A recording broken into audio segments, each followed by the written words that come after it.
SM Store, amanah dalam muamalah. Bismillah.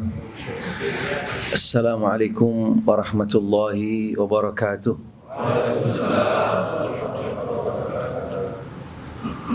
Alhamdulillah. Alhamdulillahilladzi hadana lihada wa ma kunna linahtadiya laula an hadana Allah. Asyhadu an la ilaha illallah wahdahu la syarika lah. Wa ashhadu anna Muhammadan abduhu wa rasuluh sallallahu alaihi wa alihi wa sahbihi wa sallama tasliman katsira. Subhanaka la ilma lana illa ma 'allamtana innaka antal alimul hakim. Farabbi shrah li sadri wa yassir li amri wahlul 'uqdatam min lisani yafqahu qawli. Allahumma arzuqni al-ikhlasa fil qawli wal 'amal fis sirri wal 'alan. Ma'asyiral muslimin wal muslimat, ikhwan, akhawat, rahimani rahimakumullah.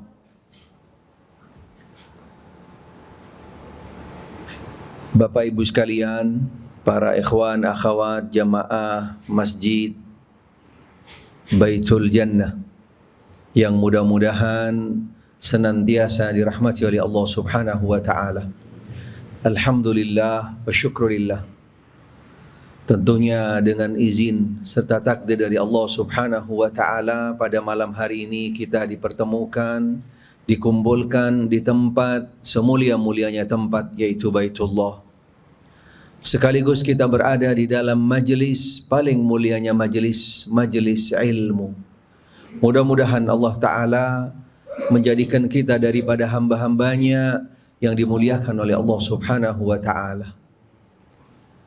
Dengan harapan dan doa, mudah-mudahan Allah Ta'ala senantiasa melimpahkan kepada kita semua hidayah dan taufiknya, ilmu yang bermanfaat, serta kita selalu berada di jalan siratal mustaqim.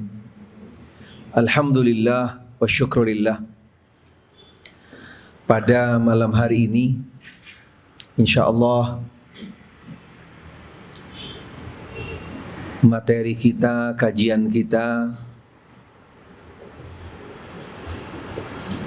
berkaitan dengan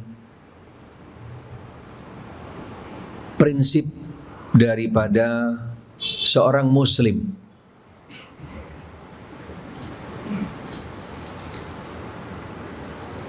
Karena akidah menjadi prinsip dan sekaligus yaitu menjadi pondasi yang sangat fundamental. Kita berada di zaman, di masa di mana kondisinya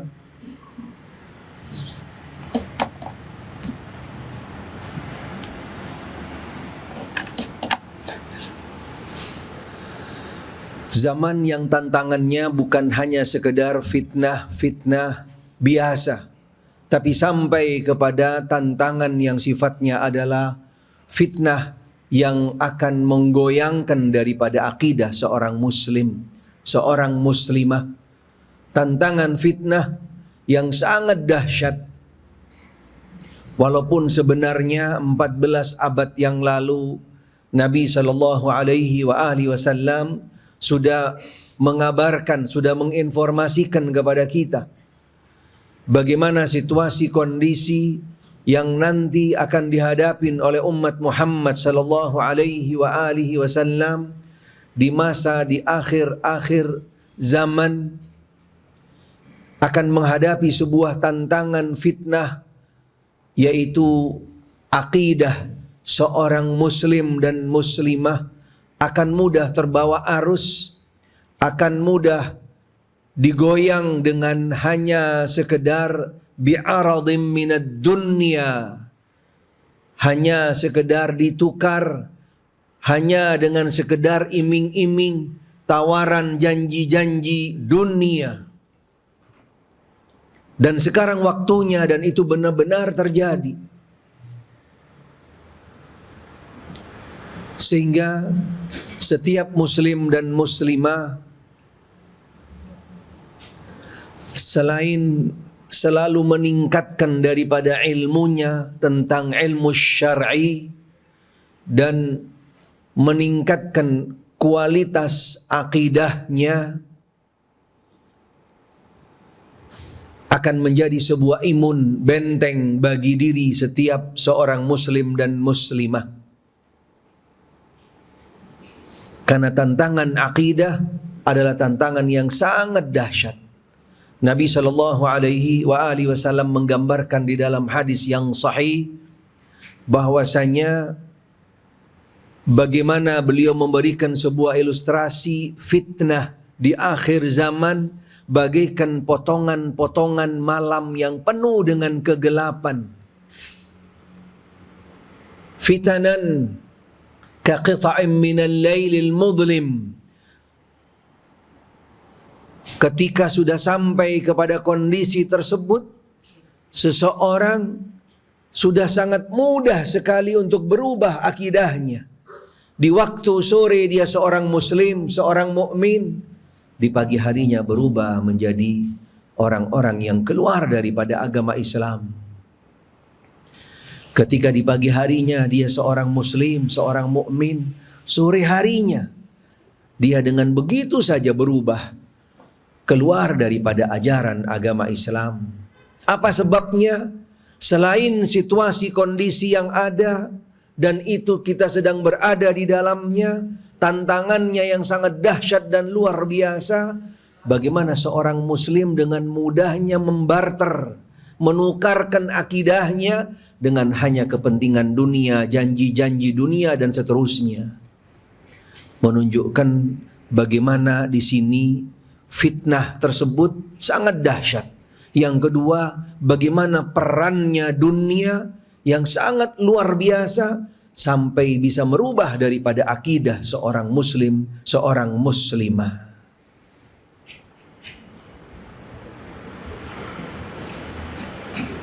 Pastinya setiap dari kita punya imun, punya benteng. Walaupun tentunya harus selalu ditingkatkan kualitas daripada imun benteng tersebut. Selain juga kita selalu berlindung, berdoa mohon kepada Allah Subhanahu wa ta'ala dari segala macam bentuk fitnah-fitnah, khususnya ketika kembali kepada tantangan fitnah yaitu akidah. Salah satunya mungkin judulnya tidak spesifik sama dengan materi nanti yang akan kami sampaikan, tapi ini termasuk salah satu bentuk yaitu tantangan. Bagaimana kita bisa membentengi yaitu dari tantangan akidah Rafidhah. Karena ajaran ini, pemahaman ini bukan hal yang baru sebenarnya bagi kita. Tetapi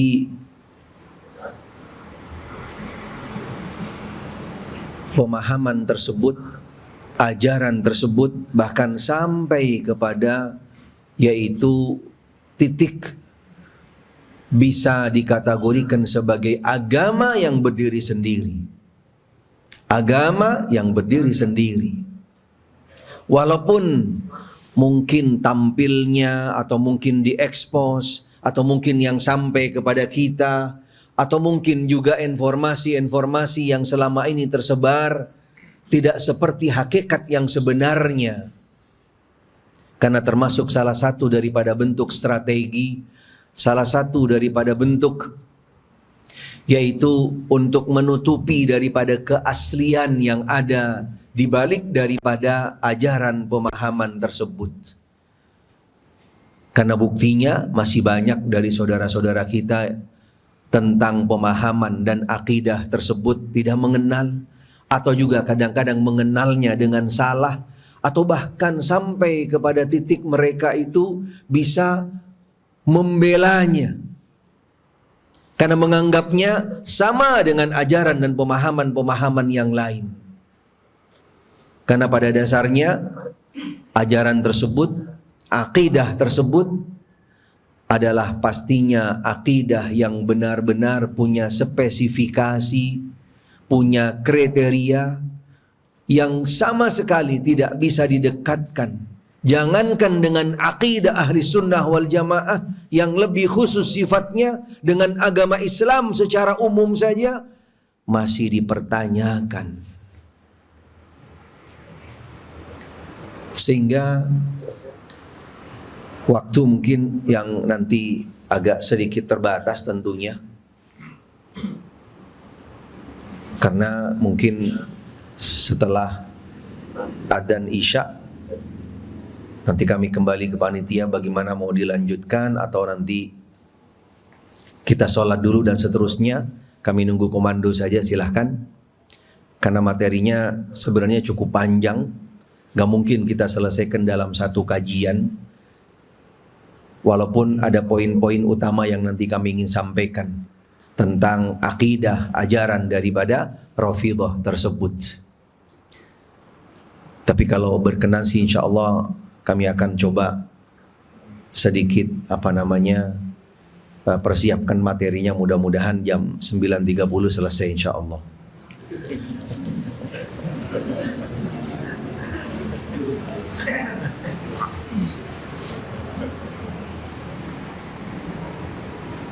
Kira-kira banyak yang siap atau banyak yang nego nanti ini?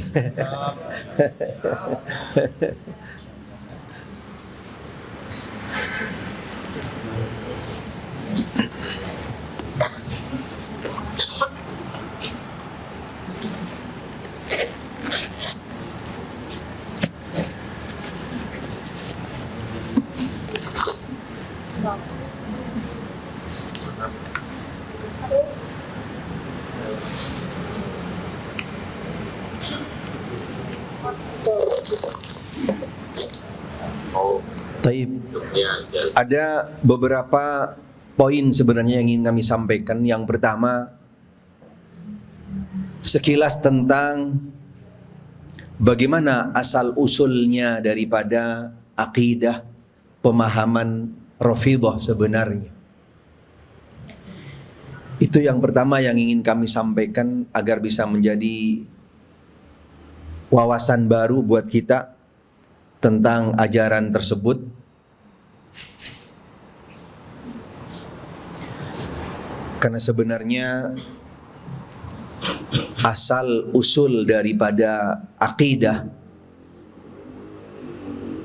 Rafidhah, walaupun asal usulnya atau mungkin masih banyak dikenal di masyarakat dengan kategori yang namanya Syiah, padahal sebenarnya terminologi Syiah itu sudah tidak tepat lagi untuk diberikan kepada yaitu pemahaman akidah yang ada sekarang.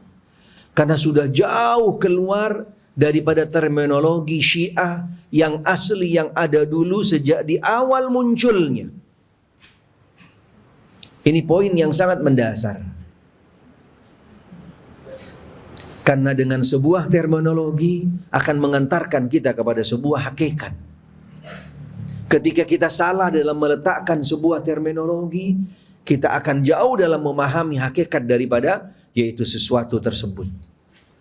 Termasuk tentang Syiah itu sendiri.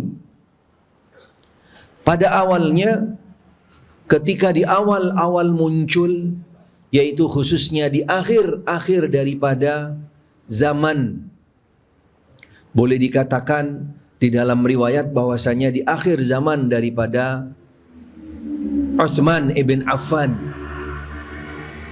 ketika di sana sudah mulai banyak beberapa fitnah-fitnah terjadi di zaman beliau, yang sampai berakhir kepada yaitu mati syahidnya beliau Utsman ibn Affan radhiyallahu an. Walaupun sebelumnya ada situasi kondisi yang juga percikan-percikan menunjukkan tentang pembelaan terhadap para pengikut Ali bin Abi Thalib, bahkan sampai mengutamakan Ali bin Abi Thalib terhadap yaitu Utsman ibn Affan. mengutamakan Ali daripada Utsman ibn Affan. Ini termasuk salah satu daripada yaitu munculnya penamaan Syiah yang awalnya hanya sekedar pembelaan dan juga loyalitas yang lebih terhadap Ali bin Abi Thalib, dengan tetap tidak menyalahkan satupun daripada as-sahabah termasuk Abu Bakar dan Umar. Dan ini makna asli daripada Syiah secara bahasa dan juga terminologi yang awal yang ada, yaitu sebagai pembela, sebagai penolong, sebagai orang-orang yang punya loyal yang lebih terhadap seseorang tertentu, yaitu khususnya kepada Ali bin Abi Thalib radhiyallahu an. Ini muncul awalnya yaitu terminologi daripada Syiah. Walaupun nanti pada akhirnya setelah zamannya Utsman, apalagi di zamannya Ali bin Abi Thalib, sudah semakin mulai bergeser daripada makna yang awal. Karena banyak beberapa para rawi-rawi hadis yang ada di dalam kitab-kitab sahih seperti Sahih Al-Bukhari, Sahih Muslim, yang mereka punya yaitu beberapa daripada pemahamannya, loyalnya, bahkan termasuk kategori daripada yaitu dikategorikan sebagai orang-orang yang tadi yaitu Syiah, tapi tidak sampai kepada terminologi yang keluar daripada aslinya. Bergeser semakin jauh ketika di zamannya Ali bin Abi Thalib. Di sini sudah mulai sangat jelas terminologi Syiah sudah jauh daripada yaitu asal mulanya, asal usul daripada yaitu munculnya atau adanya terminologi tersebut.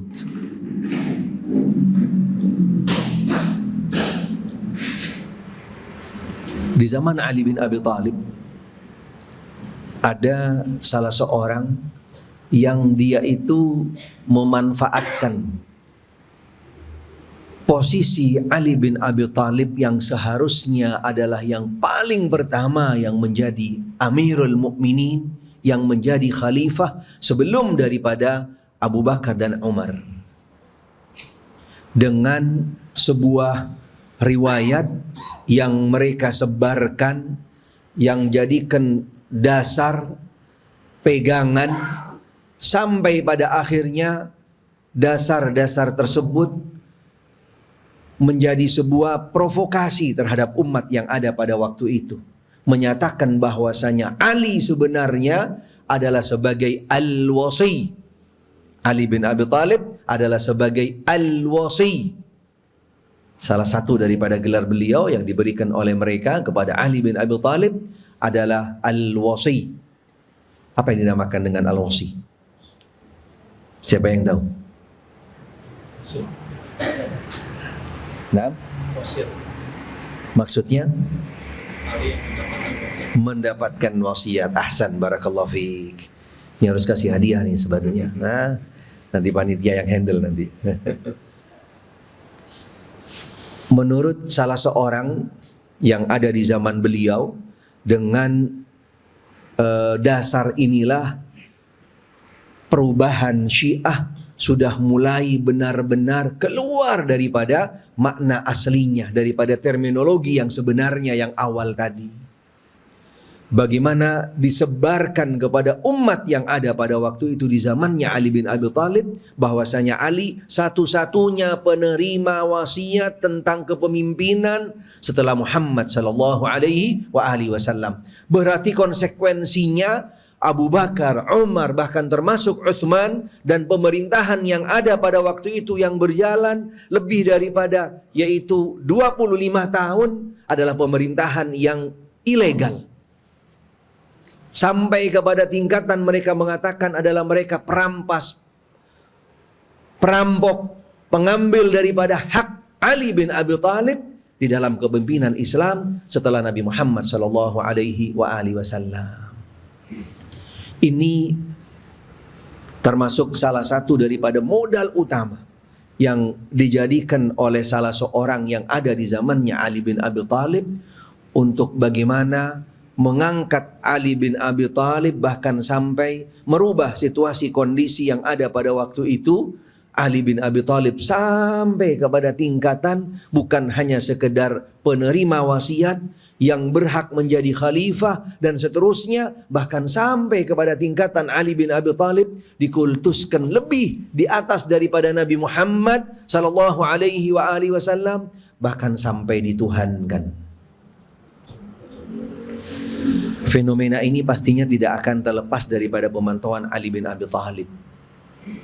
Beliau pastinya sudah mengambil langkah-langkah yang tegas, jelas, dengan adanya kelompok tersebut, yang kelompok tersebut dipromotori oleh salah seorang yang sangat terkenal, walaupun dianggap oleh mereka adalah sebagai orang fiktif yang diada-adakan oleh ahli sunnah menurut mereka. Padahal di dalam buku mereka, di dalam catatan mereka, di dalam sejarah mereka, apalagi di dalam sejarah ahli sunnah wal jamaah, karena ini berkaitan dengan seorang sahabat, berkaitan dengan prinsip yang ada di dalam agama, karena beda antara sirah dengan at-tarikh, karena tidak ada satupun sebuah catatan sirah yang berkaitan dengan Rasul dan juga as-sahabah, kecuali di dalam dasar-dasar yang valid dan kuat melalui klarifikasi para ulama di dalam bidangnya. Sehingga riwayat ini tidak bisa diragukan kebenarannya, walaupun dinyatakan fiktif dan bohong oleh mereka. Karena fenomena yang terjadi, pergeseran asal usul makna Syiah yang jauh berubah berbeda sejak di zamannya Ali bin Abi Thalib, adalah promotor dari salah seorang tokoh Yahudi yang sangat terkenal, yang punya andil besar membuat pemahaman akidah ini. Namanya Abdullah ibn Saba.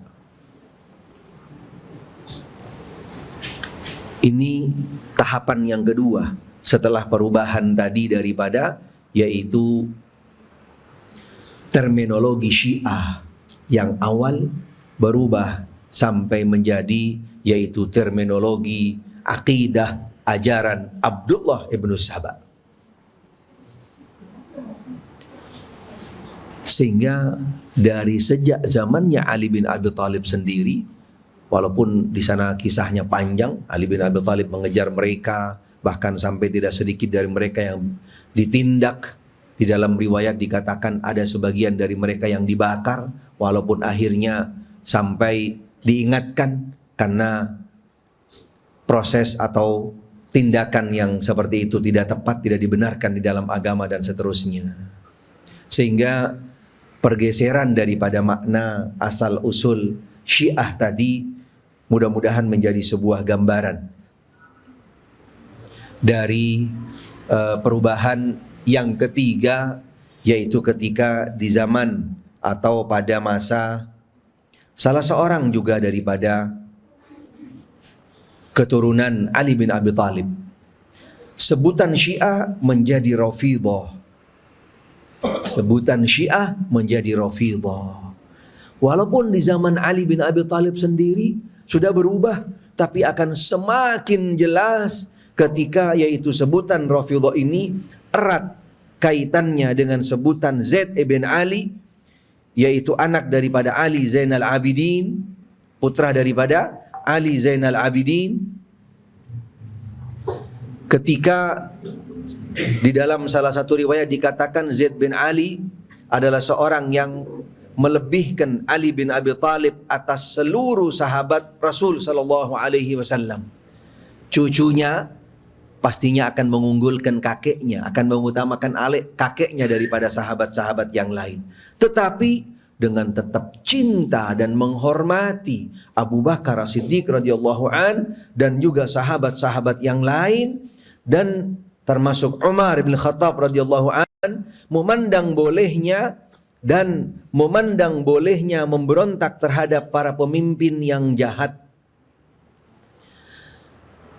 Melebihkan Ali bin Abi Thalib atas seluruh sahabat Rasul sallallahu alaihi wasallam, mencintai Abu Bakar dan Umar, dan memandang bolehnya memberontak terhadap para pemimpin yang jahat. Maka ketika ia muncul di Kufah di tengah-tengah para pengikut yang membaiat yang membaiatnya, ia mendengar dari sebagian mereka celaan terhadap Abu Bakar dan Umar. Ia pun meninggalkannya hingga akhirnya mereka para pengikutnya meninggalkannya. Maka ia katakan kepada mereka, kalian tinggalkan aku. Maka dikatakanlah bahwa penamaan mereka dengan Rafidhah karena perkataan Zaid kepada mereka, rafattumuni. Zaid bin Ali bin Abi Talib radhiyallahu anhu, Zaid bin Ali bin Ali Zainal Abidin, termasuk salah satu daripada cucu Ali bin Abi Talib. Beliau mengutamakan Ali daripada sahabat yang lain dengan tetap mencintai Abu Bakar dan Umar. Beliau punya prinsip, yaitu bisa keluar atau bisa tidak mendukung sebuah pemerintahan ketika pemerintahan itu jahat, tidak benar, tidak berjalan di atas pemerintahan yang sebelumnya, dari sejak zamannya sahabat-sahabat yang sebelumnya.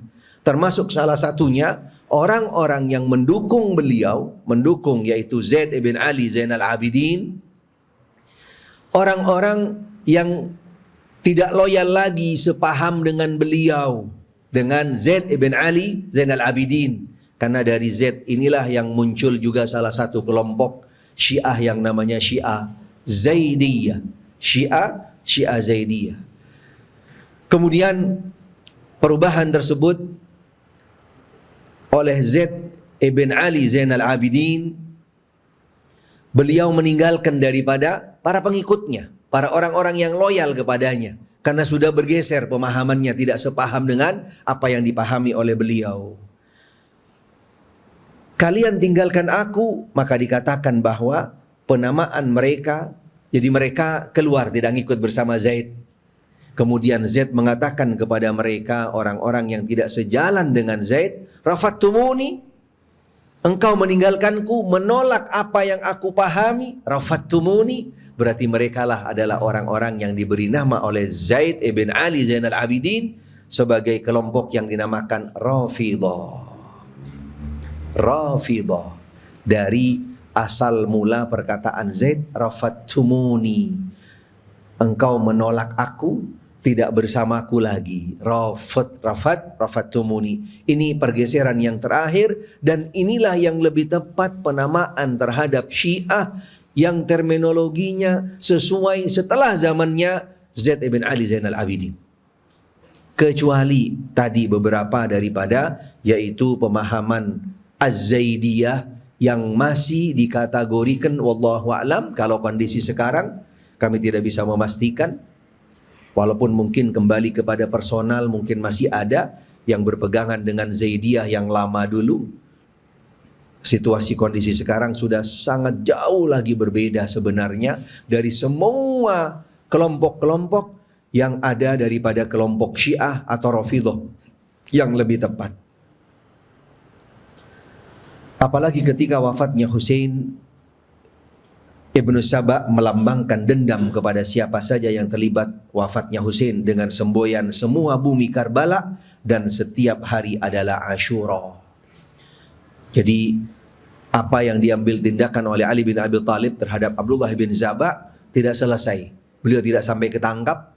Beliau tetap bergerilya menyebarkan daripada pemahamannya sampai kepada beberapa zaman setelah Ali bin Abi Talib radhiyallahu an.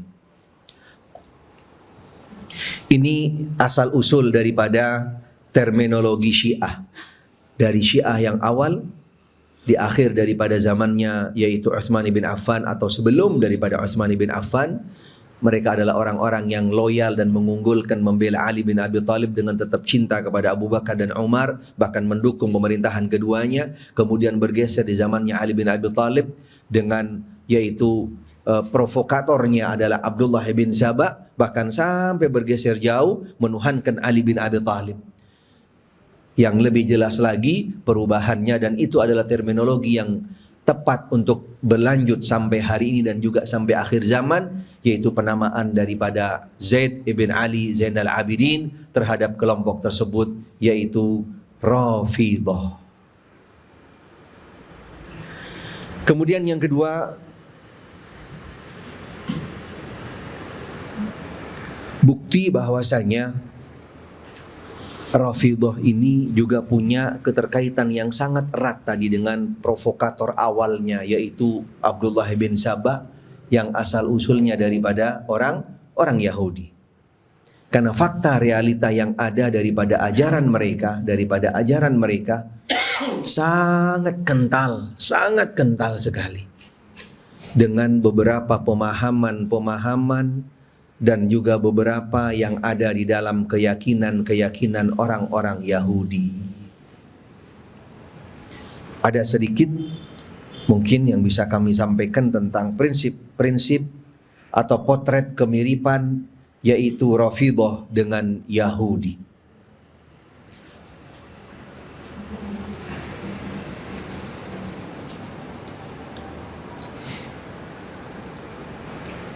Dua saudara kembar, dikatakan oleh beberapa para penulis, dikatakan adalah dua saudara kembar yang dilahirkan sama daripada orang-orang Yahudi. Yahudi telah mengubah Taurat, begitu pula orang-orang Rafidhah. Mereka punya Al-Quran hasil kerajinan tangan mereka. Klaim mereka bahwasanya mengatakan Al-Quran yang ada kita sementara pakai aja dulu. Walaupun mereka di dalam buku-buku mereka, di dalam kitab-kitab mereka, bahkan juga di dalam beberapa daripada buku-buku tafsir mereka yang menyatakan bahwasanya mereka memiliki Al-Quran yang lebih besar 3 kali lipat daripada Al-Qurannya umat Islam. Bahkan menyatakan surat Al-Ahzab sendiri saja itu 3 kali lipat daripada surat Al-Ahzab yang ada menurut mereka. Di sini pastinya poin-poin yang kami sampaikan perlu bukti sebenarnya. Tapi karena keterbatasan waktu, nanti berharap mungkin dari tim media untuk bisa menampilkan daripada poin-poin yang kami sampaikan dengan beberapa literatur, beberapa daripada yaitu sumber-sumber yang datang dari mereka, untuk nanti bisa digabungkan di dalam poin-poin yang kami sampaikan. Agar nanti di dalam upload atau mungkin juga ketika di-share materi tersebut, sudah bisa para pembaca atau orang-orang yang mendapatkannya sudah ada sumber-sumbernya, sudah ada dasar-dasarnya. Karena kami sampaikannya dengan secara global, secara global. Tebalnya 3 kali lipat daripada Al-Quran, isinya 17.000 ayat. Masya Allah, 17.000 ayat lebih daripada Al-Quran mereka. Tetapi di sini ada sebuah catatan yang sangat aneh. Al-Quran yang mereka klaim, Al-Quran tersebut menurut mereka adalah berada pada salah satu imam yang nantinya akan bangkit di akhir zaman, yang mereka namakan Imam Mahdi. Dan Imam Mahdi ini menurut mereka sejak umur yaitu 35 tahun, beliau sudah masuk di salah satu gua di tahun sekitar 300-an menurut mereka. Masuk di gua sejak zaman itu, dan nanti di akhir zaman akan muncul dan keluar, dan mereka kategorikan sebagai Al-Mahdi, sekaligus membawa Al-Quran yang sempurna tadi. Pertanyaannya, kalau udah di akhir zaman baru muncul itu Al-Quran, yang mau baca siapa? Iya kan? Yang mau baca Al-Quran itu siapa? Subhanallah. Yang kedua, durasi zaman yang sangat berlebihan dan tidak masuk akal. Dari zaman 300-an, sejak umur 35 tahun, masuk ke tempat tersebut di salah satu gua, dan gua itu ada sampai hari ini di salah satu negeri di Syam atau di Suriah yang dinamakan dengan Sirdab. Subhanallah. Allahu a'lam, nanti keluarnya disambut pakai apa nggak tahu juga gitu kan. Apa masih disambut pakai marawis, wallahu a'lam. Subhanallah. Bayangkan orang yang hidup lebih daripada 1000 tahun. Wallahu a'lam.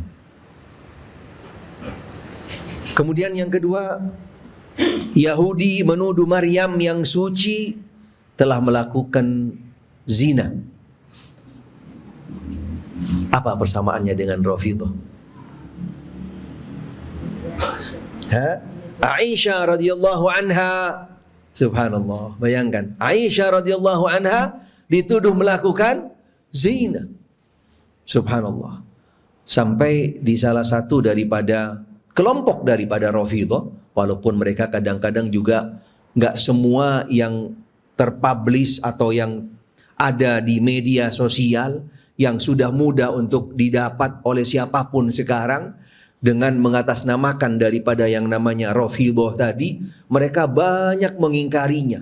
Banyak mereka menyatakan itu bukan pendapat kami, itu bukan daripada ajaran kami, itu bukan kami, dan seterusnya. Termasuk salah satu bukti bahwasanya, dan ini banyak, silahkan bisa di browsing, yaitu bagaimana tata cara syahadat mereka. Syahadat mereka, subhanallah. Salah satunya adalah mengkafirkan Aisyah dan Hafsah. Selain juga mengkafirkan Umar dan Abu Bakar dan Umar. Karena sebelum melalui proses tersebut, syahadat seorang muslim yang akan masuk di dalam agama mereka tidak bisa dikategorikan mereka itu yaitu syahadatnya benar. Sehingga persamaan yang kedua di sini, kalau tadi yang pertama adalah bagaimana orang Yahudi merubah daripada Taurat. Kemudian orang Yahudi menuduh Maryam melakukan zina, padahal prosesnya jelas bagaimana Allah Subhanahu wa taala mensucikannya, menjadikannya seorang wanita yang Allah taala titipkan dari rahimnya, yaitu keturunan, dan itu mutlak bagi Allah Subhanahu wa taala, sangat mudah. Sebagaimana dulu Allah Subhanahu wa taala menciptakan Adam tanpa seorang ayah dan ibu. Menciptakan Hawa daripada seorang ayah tanpa ibu. Menciptakan Isa ibnu Maryam, melahirkan Isa ibnu Maryam dari seorang ibu tanpa ayah. Allah Subhanahu wa taala berkehendak, tapi mereka menuduh adalah Maryam melakukan zina, sebagaimana orang-orang Rafidhah menuduh Aisyah radhiyallahu anha melakukan yaitu zina. Naudzubillah min dzalik. Yahudi mengatakan kami tidak akan disentuh oleh api neraka melainkan hanya beberapa saja, dalam surat Al-Baqarah ayat yang ke-80. Syiah lebih dahsyat lagi dengan mengatakan bahwasanya api neraka telah diharamkan membakar setiap orang Syiah. Subhanallah. Klaim-klaim ini sama seperti apa yang datang daripada orang-orang Yahudi, ajaran Yahudi, agama Yahudi. Yahudi meyakini bahwa Allah mengetahui sesuatu setelah tadinya tidak tahu. Begitu juga dengan Syiah. Subhanallah. Yahudi meyakini, Yahudi beranggapan bahwa ucapan amin dalam solat adalah membatalkan solat. Syiah pun juga mengatakan seperti itu. Gak ada dalam ajaran Yahudi yang namanya amin, gak ada. Tapi kalau Nasrani, Ahlul Kitab, Nasrani masih baca amin mereka. Tapi kalau Yahudi tidak. Tapi pastinya ini adalah Yahudi yang sudah berubah daripada ajaran aslinya, daripada ajaran aslinya yang sudah dirubah oleh mereka. Syiah juga sama seperti itu. Nanti kita akan jelaskan tentang kriteria daripada bagaimana mengenal seorang atau mengenal seorang Syiah atau mengenal daripada ajaran Syiah. Salah satunya adalah poin tentang hal ini. Baik, karena sudah adzan, bagaimana? Adzan dulu, sholat dulu, atau kita lanjutkan? Silahkan. Kami siap nunggu komando.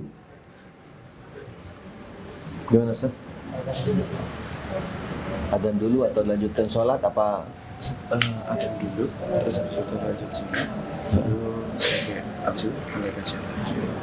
Adzan, sholat, setelah sholat lanjut lagi. Iya, siap. Berarti kita break dulu nih ya. Siap. Baik, naam.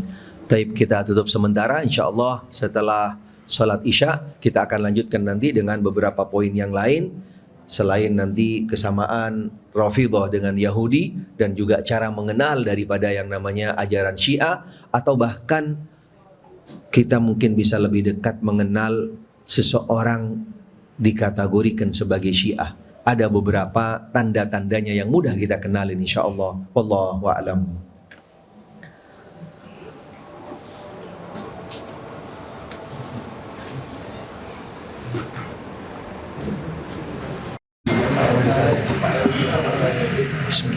Terlalu tinggi. Siap.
Bismillah.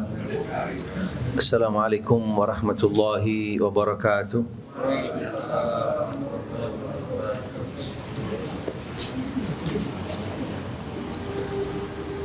Alhamdulillah, wassalatu wassalamu ala rasulillah wa ala alihi wa ashabihi wa man tabi'ahum bi ihsanin ila yaumiddin, amma ba'd. Ma'asyiral muslimin wal muslimat rahimani rahimakumullah. Bapak Ibu sekalian yang mudah-mudahan senantiasa dirahmati oleh Allah Subhanahu wa taala. Alhamdulillah wa syukurillah, kita bisa lanjutkan kembali. Mudah-mudahan suasananya tetap semangat insyaallah. Walaupun sudah kondisinya, fokusnya agak mulai berbeda. Mudah-mudahan fokusnya tetap kajian, bukan ke lemper insyaallah.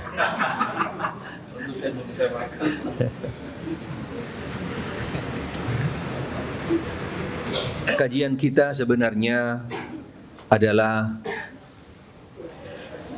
tidak lain dan tidak bukan untuk belajar, untuk membuka wawasan kita, untuk mengenal lebih dekat, lebih jauh, sekaligus memahami hakikat yang sebenarnya, bukan dengan tujuan-tujuan yang lain, diskriminasi atau menyudutkan ataupun yang lainnya. Karena insya Allah kami akan coba semaksimal mungkin untuk tidak akan mengarah kepada personal tertentu.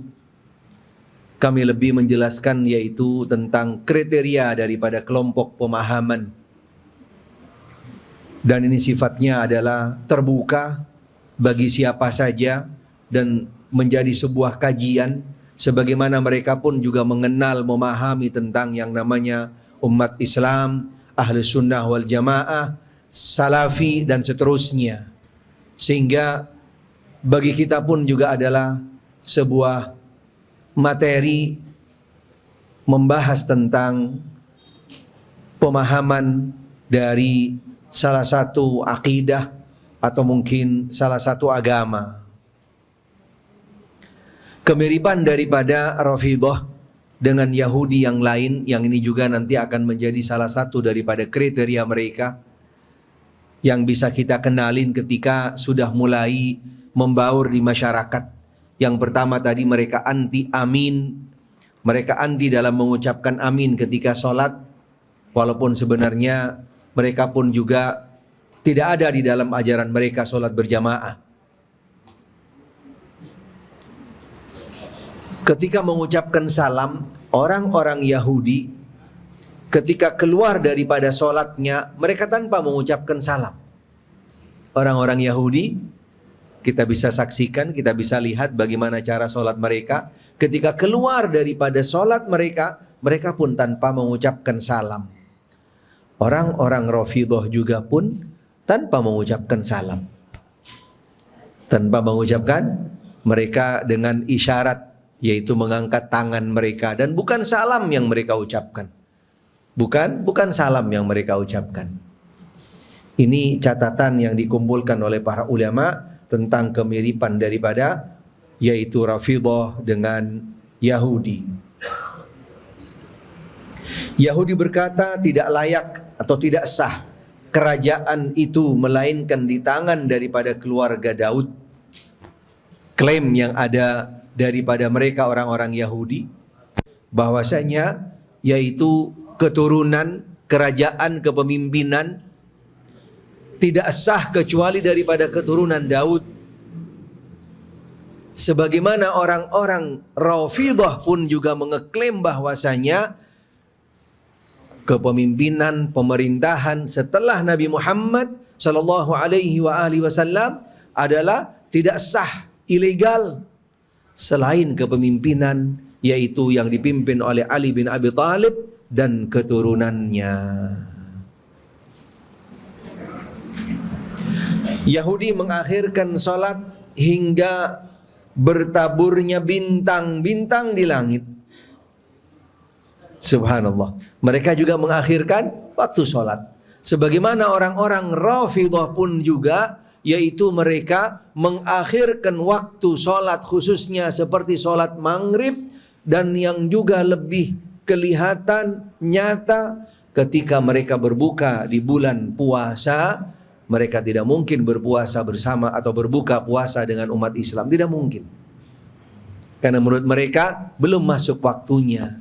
Sehingga sampai benar-benar gelap, sampai benar-benar ada bintang yang muncul, baru mereka akan berbuka. Karena mereka memang mengawali puasanya pun mereka akhir daripada umat Islam, yaitu mengawali puasanya atau berawal dengan yaitu puasa, bukan setelah terbit fajar, bukan setelah terbit fajar. Yahudi mengkultuskan ahbar. Orang-orang Yahudi mengkultuskan ahbar, yaitu para pendeta-pendeta, ulama-ulama mereka, sampai tingkat ibadah, dan yaitu mereka sampai tingkat ibadah dan menuhankan. Begitu juga para Syiah atau orang-orang Rafidhah yang bersifat ghulu, melampaui batas di dalam mencintai para imam-imam mereka, mengkultuskannya sampai di atas para nabi, para malaikat, dan seterusnya. Sifat al-ghulu, kultuisme di dalam ajaran Rafidhah sama seperti yang ada di dalam yaitu akidah Yahudiyah. Yahudi tidak sholat melainkan sendiri-sendiri. Orang-orang Rafidhah pun beranggapan yang sama. Dikarenakan mereka meyakini bahwa tidak ada sholat berjamaah sebelum datangnya pemimpin ke-12, yaitu Imam Mahdi. Menurut mereka enggak ada sholat berjamaah. Tidak ada sholat berjamaah. Walaupun mereka juga ketika ada, mereka juga sangat terbatas yang sholat. Dan juga ketika mereka mengadakan sholat berjamaah seperti pada hari Jumat, itu pun benar-benar yang mereka tunjuk adalah orang-orang yang layak dan pantas untuk memimpinnya. Menurut kriteria mereka, walaupun pada dasarnya mereka tidak punya yaitu prinsip di dalam menjalankan yang namanya salat Jumat. Yahudi menghalalkan darah setiap muslim, begitu juga yaitu orang-orang Rafidhah. Orang-orang Rafidhah. Ada videonya, ada sebenarnya broadcast yang juga tersebar baru-baru, bagaimana mereka menganggap yang namanya umat Islam, khususnya kelompok pemahaman yang namanya Salafi, yaitu adalah najis dan harus dihabisin di atas muka bumi. Dari salah satu daripada tokoh mereka, orang-orang Rafidhah. Banyak sebenarnya bukti yang tentang kemiripan daripada yaitu orang-orang Yahudi dengan Syiah atau dengan Rafidhah yang lebih tepat. Salah satunya belum lama beredar dan ini masih cukup hangat tersebar dan kami milikin videonya, kami punya videonya. Salah satu negara yang memang mengatasnamakan daripada kelompok tersebut, yang dielu-elukan dari sebagian pihak, dari sebagian orang-orang atas dasar intelektualnya, keilmuannya, atau pemberaninya, atau mungkin juga kemandiriannya, atau kesederhanaannya, dan seterusnya. Dengan beberapa label-label yang memang sengaja diekspos, yang pada dasarnya adalah sangat tidak sinkron dengan realita yang ada di dalam negeri tersebut. Bahkan termasuk mengatasnamakan negeri Islam. Subhanallah. Padahal tidak sedikit media yang sudah mengekspos dan menjelaskan, dan ini sudah tersebar lama sebenarnya, walaupun tidak secara masif, mungkin tidak semua mengetahuinya, bahwasanya satu-satunya negara yang mengatasnamakan negara Islam tapi tidak mudah mendapatkan masjid di negeri tersebut. Tapi sebaliknya, sinagog, tempat ibadahnya orang Yahudi paling terbanyak di negeri tersebut. Dan ini yang menyatakan mereka para wartawan yang memang mencatat, dan mereka yang punya kode etik, yang mereka bertanggung jawab atas setiap informasi kabar yang dipublikasi, yang dipublikkan. Mengatasnamakan negara Islam. Tapi yang ada, yang sering muncul, yang ada di permukaan, bahkan yang tersebar di Indonesia, karena mereka punya tim, hampir setiap hari mereka punya target bagaimana selalu mendiskriminasi, menyudutkan, mengekspos yang gelap, yang jelek, yang busuk tentang Saudi Arabia, dan juga termasuk juga kelompok yang namanya yaitu Salafi. Karena mereka punya corongnya. Ada tim medianya khusus setiap hari wajib untuk mengekspos berita-berita yang miring, yang negatif, yang jelek, walaupun sebenarnya tidak sesuai dengan fakta semuanya. Subhanallah. Ini realita yang ada. Bagaimana umat benar-benar dikaburkan dengan informasi yang real, yang sebenarnya. Tapi kalau kita bisa mengamatinya dengan tepat dan benar, mengikuti informasi yang kembali kepada informasi yang valid, kita akan mudah untuk istilahnya menolaknya, atau mungkin juga tidak menerimanya, dan seterusnya. Tapi bagi mereka-mereka yang mungkin dengan begitu saja mengambil informasi tadi, subhanallah. Bahkan salah satu daripada salah seorang tokoh, orang latar belakangnya memang seorang intelektual, terpelajar, dan juga punya wawasan yang objektif, tidak sama sekali tujuan-tujuan tertentu, melihat realita yang ada, subhanallah, menuduh dengan segala macam dua kota suci yang ada di Mekah dan di Madinah, dengan segala macam tuduhannya, dengan segala macam diskriminasinya, subhanallah, yang dilakukan oleh mereka terhadap dua negeri atau dua kota tersebut, yang pastinya adalah dua kota atau dua negeri tersebut di dalam penjagaan Allah, perlindungan Allah, termasuk orang-orangnya pun yang ada di dalam, siapapun mereka yang berada di sana, termasuk orang-orang yang memang diamanahkan untuk mengelola tersebut, adalah kembali kepada pilihan Allah. Tapi sebaliknya dari mereka, subhanallah, ekspos yang terakhir mengatakan bahwasanya orang-orang Islam yang masuk ke negeri tersebut dibunuhin katanya. Subhanallah. Yang tidak sama sepaham dengan mereka dibunuh. Innalillahi wa inna ilaihi raji'un.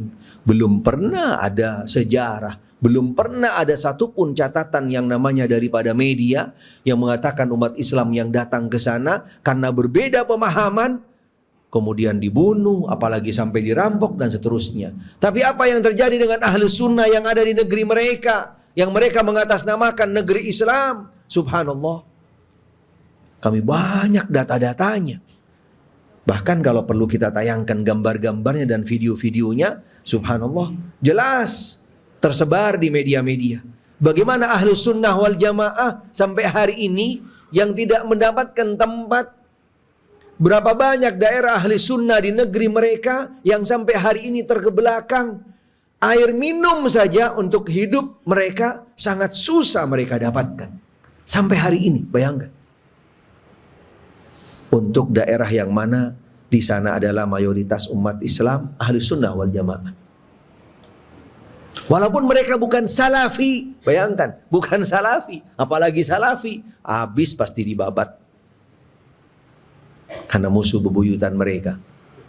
Ahli sunnah yang notabene mereka latar belakangnya adalah Hanafi.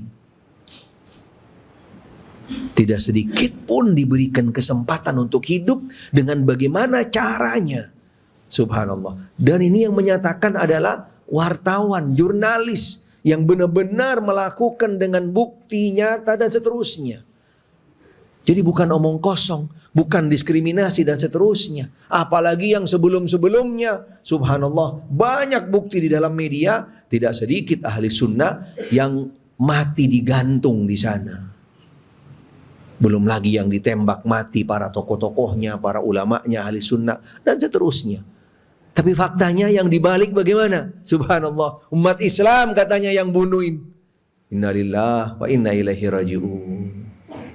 Karena pada dasarnya salah satu daripada karakter mereka yaitu bagaimana mereka memanipulasi yang namanya kebenaran menjadi sebuah kebatilan. Kebatilan mereka angkat menjadi sebuah kebenaran. Yang benar menjadi dusta, yang dusta menjadi benar. Itu daripada salah satu karakter mereka. Ketika sesuatu yang sifatnya cuma sedikit, mereka bisa sampai perluas dengan segala macam caranya dan seterusnya. Bisa dibuktikan dan ini bukan menjadi sebuah sesuatu yang tertutup pastinya. Mudah untuk diakses dan bisa didapat. Karena setiap apa yang kami sampaikan semuanya berdasarkan data-data yang ada dan real, valid, bahkan up to date. Karena kami punya beberapa grup yang memang berbagi tentang informasi-informasi yang ada tentang umat Islam yang ada di dunia. Baik, yang terakhir mungkin yang ingin kami sampaikan poin tentang, walaupun sebenarnya masih banyak sekali pastinya, tentang bagaimana cara mengenal daripada kelompok mereka yang namanya yaitu Rafidhah sebenarnya, atau yang masih dikenal di kita dengan nama yaitu Syiah. Ada beberapa kriteria, ciri-ciri daripada mereka.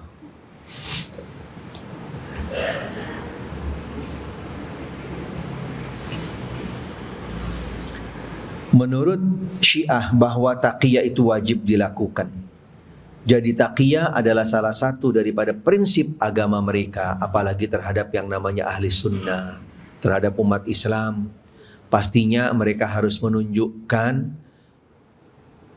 standar yang berbeda atau memiliki dengan dua standar, double standar, dengan komunitas mereka secara khusus dan standar yang lain untuk di luar daripada komunitas mereka.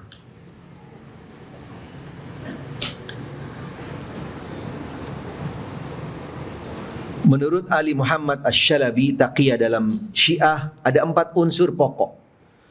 Pertama, menampilkan hal yang berbeda dari apa yang ada dalam hatinya. Yang kedua, taqiyah digunakan dalam berinteraksi dengan lawan-lawan mereka. Yang ketiga, taqiyah berhubungan dengan perkara agama atau keyakinan yang dianut lawan mereka. Digunakan, yang keempat, digunakan di saat berada dalam kondisi mencemaskan. Karena mereka pastinya dilihat dari sisi persentase masih minoritas pastinya. Walaupun mereka merasa kuat, merasa besar, karena ada dukungan mungkin dari beberapa pihak atau mungkin dukungan-dukungan yang sifatnya khusus dan seterusnya. Sehingga mereka kadang-kadang lebih menunjukkan yang namanya unjuk gigi. Walaupun sebenarnya mereka minoritas, tidak punya kekuatan. Dan mereka juga lebih seringnya, strateginya, tipu daya makarnya di balik layar, tidak di depan, tidak terang-terangan. Menggunakan beberapa kendaraan-kendaraan ujung-ujung tombak yang bisa untuk memecah belah umat. Untuk memecah belah umat. Subhanallah. Menggunakan kendaraan inilah, kendaraan itulah, ini dan seterusnya. Karena sebenarnya mereka tidak berani tampil langsung sebagaimana orang-orang Yahudi juga, yaitu beraninya wara al-judur, di belakang layar, di belakang tembok mereka beraninya. Mereka tidak berani langsung menunjukkan bahwasanya merekalah yang menjadi yaitu penggeraknya dan seterusnya. Karena sebenarnya yang menjadi target utama daripada mereka yaitu ahli sunnah wal jamaah secara spesifik. Sehingga mereka tampil dengan yaitu wajah-wajah yang berbeda yang ada di permukaan. Wallahu a'lam, ini juga termasuk catatan daripada beberapa para penulis yang menjelaskan tentang karakteristik mereka.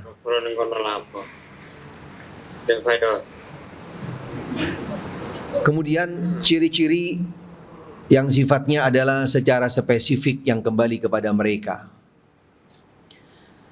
Ciri-ciri berikut yang kembali kepada ciri daripada orang-orang yang notabene punya pemahaman daripada yaitu tadi kelompok Rafidhah. Wallahu a'lam, ini juga catatan yang ada dari beberapa para penulis.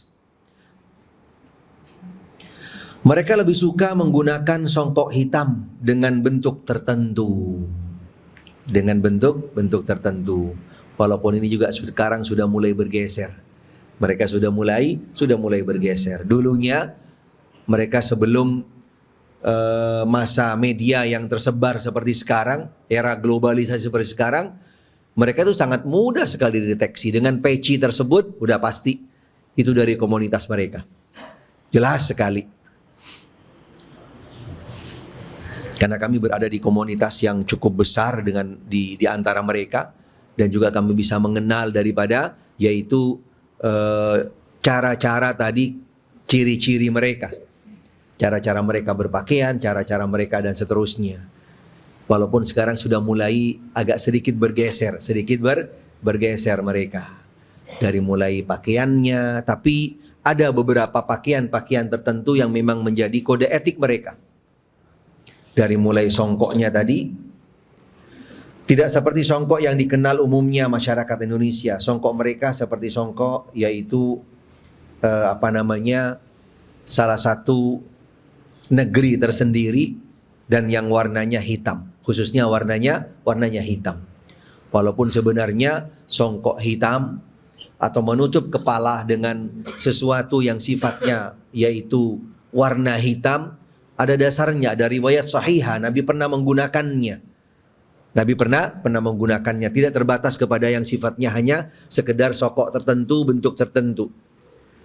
Termasuk juga sesuatu yang dililitkan di kepala. Tetapi itu tidak menjadi sebuah keharusan, menjadi sebuah sampai kepada tingkatan yang namanya sunnah harus dilakukan. Tapi boleh dilakukan karena ada dasarnya. Sebagai bentuk yaitu ta'asiyan bis sunnah. Yaitu meniti tuntunan sunnah di balik tersebut. Tapi mereka dijadikan sebuah ciri khas. Dijadikan sebuah ciri khas. Yang kedua, tidak sholat berjamaah walaupun sholat berjamaah, tidak sholat Jumat meskipun sholat Jumat bersama jamaah, tetapi dia langsung berdiri setelah imam mengucapkan salam. Orang-orang akan mengira dia mengerjakan sholat sunnah, padahal dia menyempurnakan sholat duhur 4 rakaat. Ketika mereka sholat Jumat bersama umat misalnya, mereka lebih seringnya adalah dengan menyempurnakannya sholat dengan sholat duhur, sholat duhur. Karena mereka tidak ada salam di dalam sholat mereka. Tidak akan mengakhiri sholatnya dengan mengucapkan salam.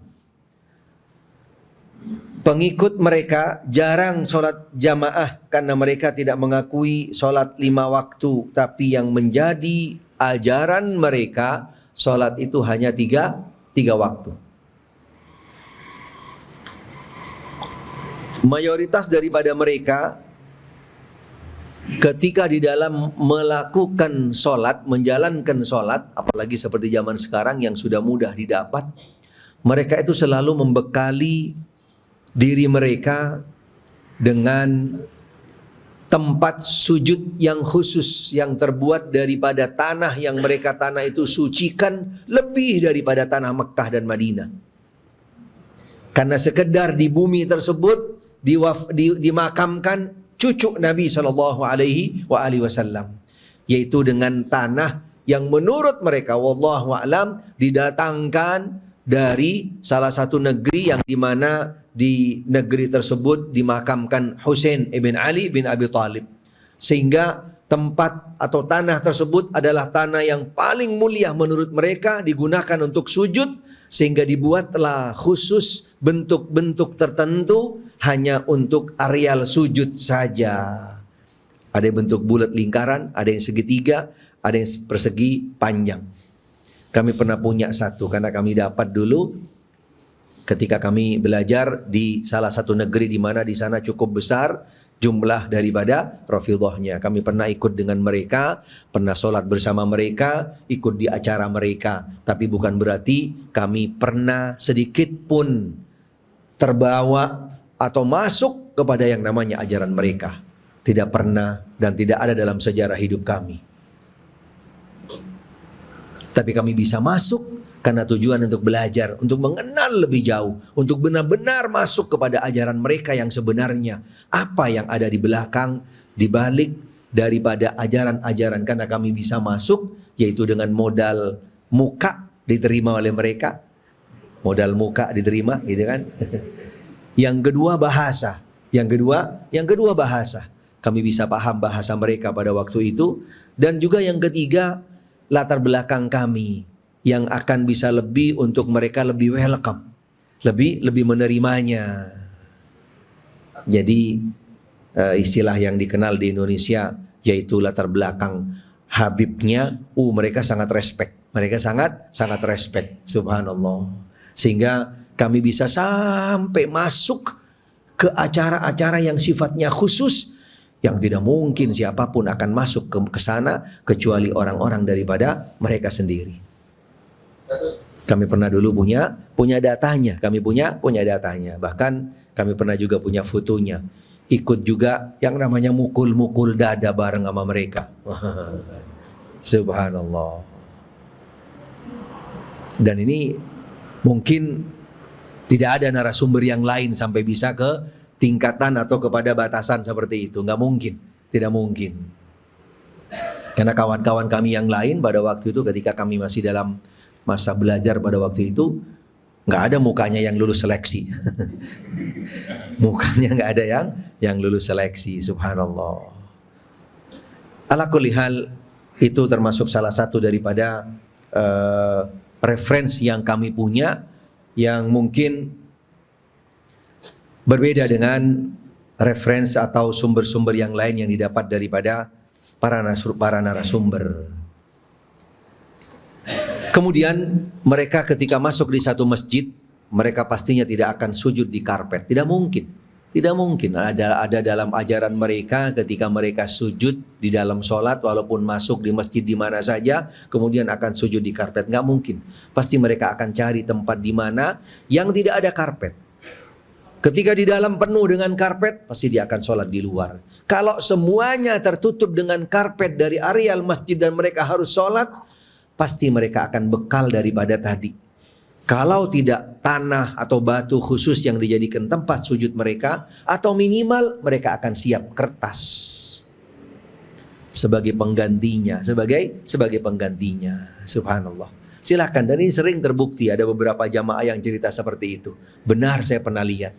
Benar, kami pernah menyaksikan salah seorang yang sholat di atas karpet, tapi juga dialasinnya di atasnya dengan kertas. Apa dasarnya? Yang mereka menganggap bahwasanya sujud di sana adalah sebentuk bagaimana penghinaan diri seorang hamba kepada Robnya, sehingga tidak pantas ketika bentuk penghinaan itu harus di atas sesuatu yang mulia seperti karpet.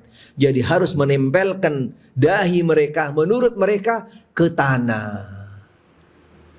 Alasan yang tidak masuk akal. Alasan yang tidak masuk akal yang mereka sampaikan. Yang kedua, ketika mereka yaitu di Madinah, seperti tanah yang paling mulia tentunya setelah tanah Mekah, masih mereka juga yaitu menggunakan daripada batu-batu atau tanah-tanah tersebut yang mereka lebih utamakan daripada tanah Madinah. Mereka mengatakan bahwasanya tanah Karbala, tanah yang dimana di sana adalah yang dimakamkan Husain bin Ali bin Abi Thalib, lebih utama daripada tanah Madinah. Padahal tanah Madinah dimakamkan di sana adalah kakek daripada Husain bin Ali bin Abi Thalib. Ini salah satu bukti bagaimana mereka juga mengkultuskan imam, apalagi Husain bin Ali bin Abi Thalib, lebih daripada kakeknya, lebih daripada kakeknya. Padahal tidak mungkin seorang cucu itu ada tanpa kakek. Subhanallah. Kemudian mayoritas daripada mereka juga mereka itu suka menggunakan warna pakaiannya, khususnya daripada pakaiannya. Wallahu a'lam. Ini nanti mudah-mudahan bisa menjadi bahan renungan dan juga bahan koreksian untuk nanti ke depannya bisa tepat di dalam memilih warna. Mereka itu suka warna hitam di dalam berpakaian. Warna hitam. Selain pakaian tadi, pakaian itu mereka gunakan di dalam acara-acara tertentu, seperti dalam acara kematian, sebagaimana juga yang dilakukan oleh orang-orang Yahudi dan Nasrani, karena itu juga sumbernya dari mereka. Apalagi ketika mereka di bulan Muharram, mereka punya hari khusus, punya bulan khusus, dan bagaimana mereka ketika di bulan Muharram menunjukkan yaitu ekspresi kesedihan, berkabung, sehingga mereka juga tunjukkan dengan pakaian yang juga sifatnya khusus. Di dalam salah satu daripada ajaran mereka ketika di bulan Muharram, mereka selama 40 hari menggunakan pakaian hitam. Menggunakan pakaian hitam, baju hitam, ataupun yang lainnya juga hitam, ataupun juga peci hitam dan seterusnya. Karena warna hitam identik dengan yaitu ajaran akidah dari mereka. Baik. Yang terakhir mungkin sebelum nanti kita buka tanya jawab tentunya biar bisa lebih luas lagi.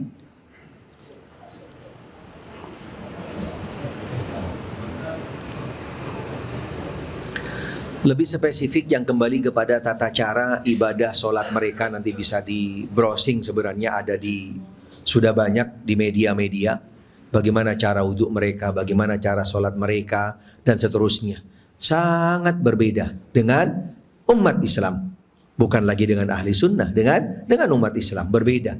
Mereka punya cara sendiri.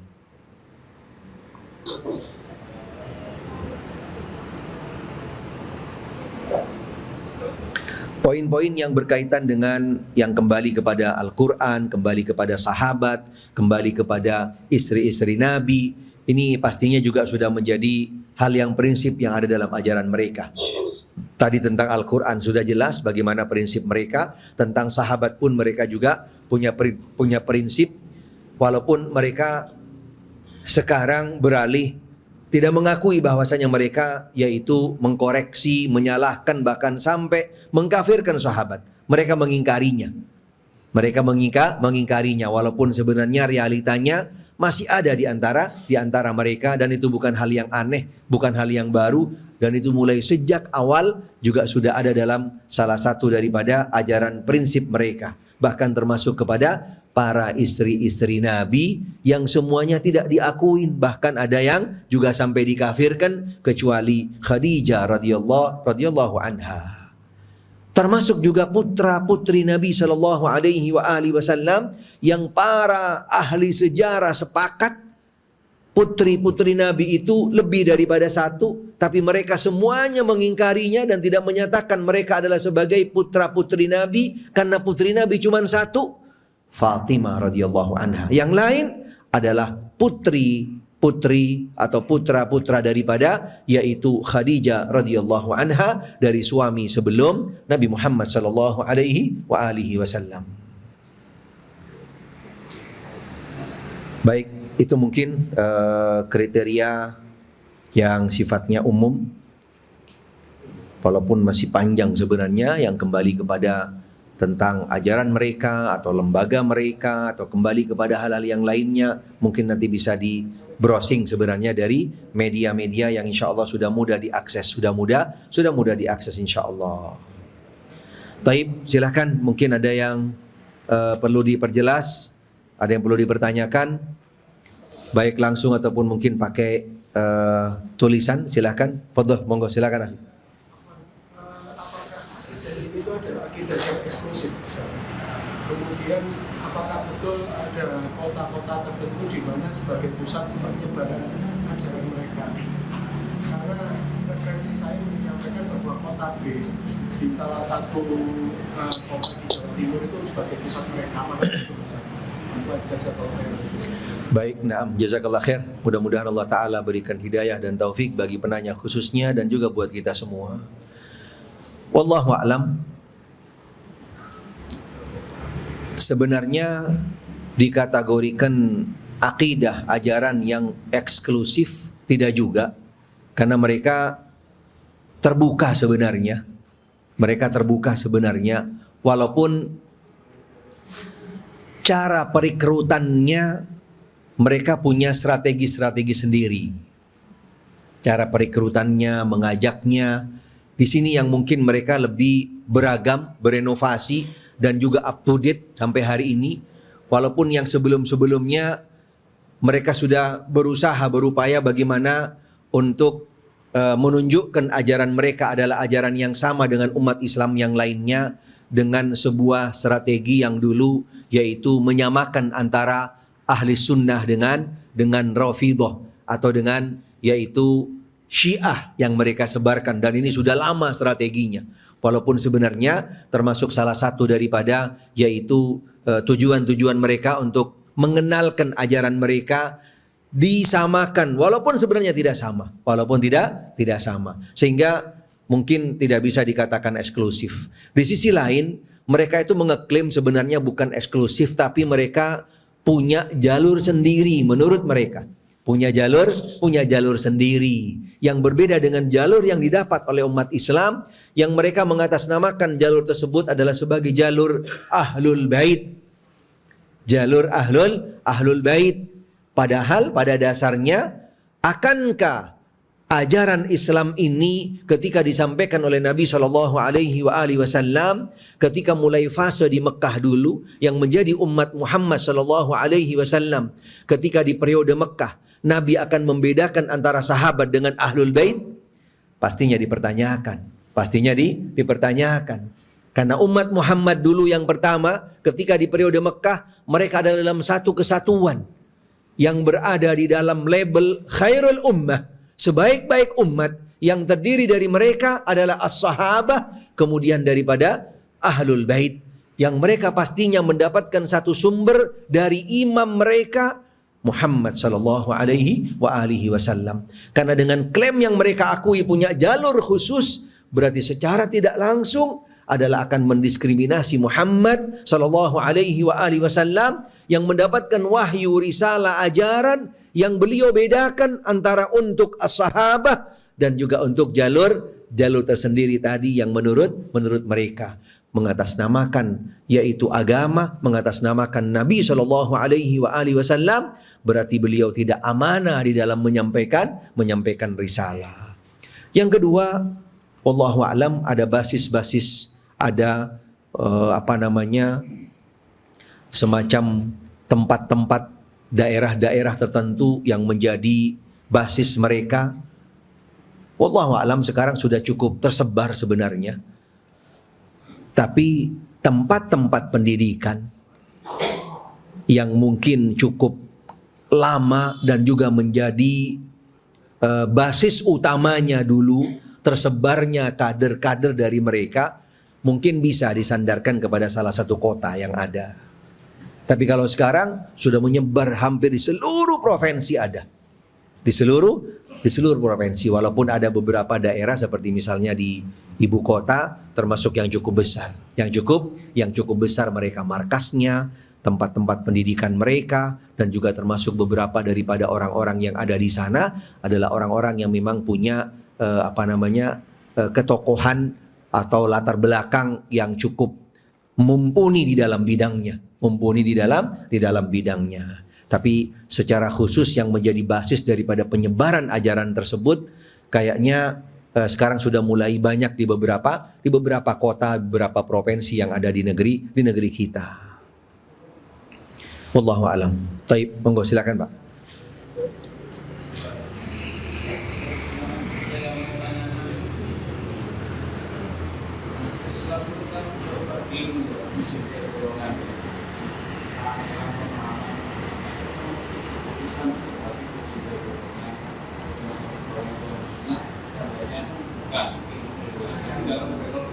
Nah. Antara kita sama Ridho itu apakah mereka termasuk di dalam 72 di luar dari itu gitu. Karena mereka bersahabat kok Kenapa, Pak? Ini sholatnya, sahadatnya. Iya. Terus mulai dari segala macam. Nanti apa mau gimana? Baik, na'am, jazakallah khair. Mudah-mudahan Allah Subhanahu wa taala berikan hidayah dan taufik bagi penanya khususnya dan juga buat kita semua. Wallahu alam. Sunnatullah sebagaimana tadi Nabi sallallahu alaihi wasallam juga menginformasikan 14 abad yang lalu tentang kelompok-kelompok, golongan-golongan yang kembali kepada umat Islam yang akan sampai terpecah lebih daripada 70. Dari kelompok-kelompok tersebut, mereka secara garis besar, khususnya bahkan di dalam hal-hal yang sifatnya menjadi prinsip-prinsip walaupun bukan prinsip yang utama, memang mendekati dengan ajaran Islam. Dari mulai salah satu tadi yang antum sebutkan juga tentang cara sholatnya lah, walaupun di sana ada perbedaan, ada perbedaan. Karena mereka semuanya adalah umat Muhammad sallallahu alaihi wasallam. Tidak bisa kita istilahnya elakkan daripada hal tersebut. Mereka adalah umat Muhammad sallallahu alaihi wasallam. Tetapi daripada setiap kelompok pemahaman tadi yang mereka masing-masing mengeklaim dirinya adalah masuk di dalam yaitu agama Islam, masuk ke dalam umat Muhammad sallallahu alaihi wasallam. Tapi Nabi sallallahu alaihi wasallam berikan kriteria yang tepat yang akan nanti masuk di dalam kelompok tadi umat Muhammad sallallahu alaihi wasallam adalah kelompok yang memang kriterianya seperti ini.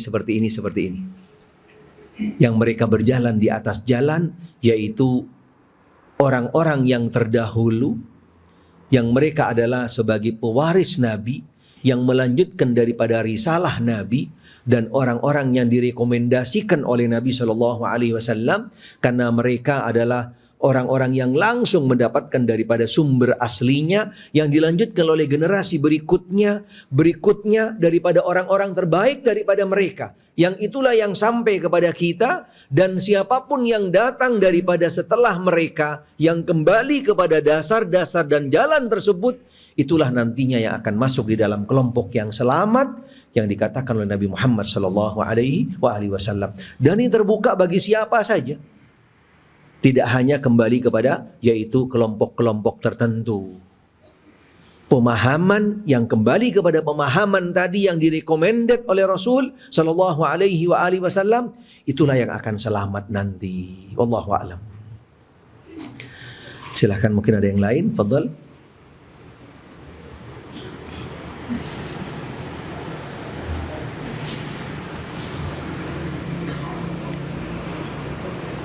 Monggo, silakan, betul. Saya pernah melihat suatu tayangan yang dimana di suatu negara hanya ada sebuah masjid yang dimana jumlahnya seluruh nasional ini kalangan harapan tentunya masjidnya dimakan, dan yang menjadi masalah ini dengan punyanya kelompok mereka, dan Idul Fitri ada sholatnya seluruh dunia, yang maksudnya tidak di negara itu internasional itu sholatnya di masjid itu yang dari kelompok mereka. Pertanyaannya, apakah kalau kita sholat di masjid itu yang dimana gerakan yang punya seperti sholat kita, apakah tetap sholat yang diri? Kalau kita sholat bersama mereka dan cara sholatnya mereka berbeda dengan kita, sama dengan kita, lalu perbedaannya apa? Oh, beda akidah. Baik. Naam, jazakallah khair. Ada pengalaman pernah ke sana mungkin? Ya. Oh, di YouTube, dia di YouTube. Naam. Karena salah satu daripada strategi mereka, dan ini kami juga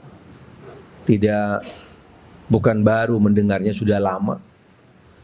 Hampir dari setiap provinsi, bahkan sampai kepada kota-kota besar yang ada di provinsi, termasuk juga para tokoh-tokoh nasional dari semua kalangan,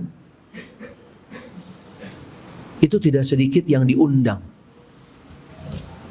yang diberangkatkan untuk menuju ke salah satu negeri yang tadi, agar bisa nanti kembali dari negeri tersebut menunjukkan daripada kelebihan-kelebihan ataupun mungkin juga kecanggihan-kecanggihan dan seterusnya yang ada negeri tersebut. Ada salah satu tokoh kami kenal di Surabaya ini, subhanallah. Padahal sebenarnya orang yang paham agama sebenarnya, tapi setelah kembali dari negeri tersebut, subhanallah, punya semacam, mudah-mudahan tidak sampai kepada tingkatan yang namanya brainwash, tidak sampai kepada yang namanya cuci otak. Subhanallah, bisa berbalik, bisa mengagumi negara tersebut lebih daripada negara-negara yang notabene seperti yang kami sampaikan tadi. Subhanallah. Karena itu termasuk salah satu daripada bentuk strategi mereka. Ala kulli hal, yang kembali kepada pertanyaan tadi, mudah-mudahan Allah Ta'ala berikan hidayah dan taufik bagi penanya, dan juga buat kita semua insya Allah. Itu bisa terjadi bukan hanya di negeri tersebut sebenarnya. Bisa juga terjadi di negeri kita atau di tempat-tempat yang lain, ketika memang kita masuk di salah satu masjid yang memang masjid tersebut adalah dilakukan di dalamnya ibadah, ritual atau apa saja yang kembali kepada pemahaman mereka, pastinya kita tidak tepat untuk memilih masjid tersebut untuk melakukan sholat yang kembali kepada keyakinan dan akidah pemahaman kita. Contoh kecil saja nih, jangan sampai kepada tingkatan yang namanya pemahaman dan akidah.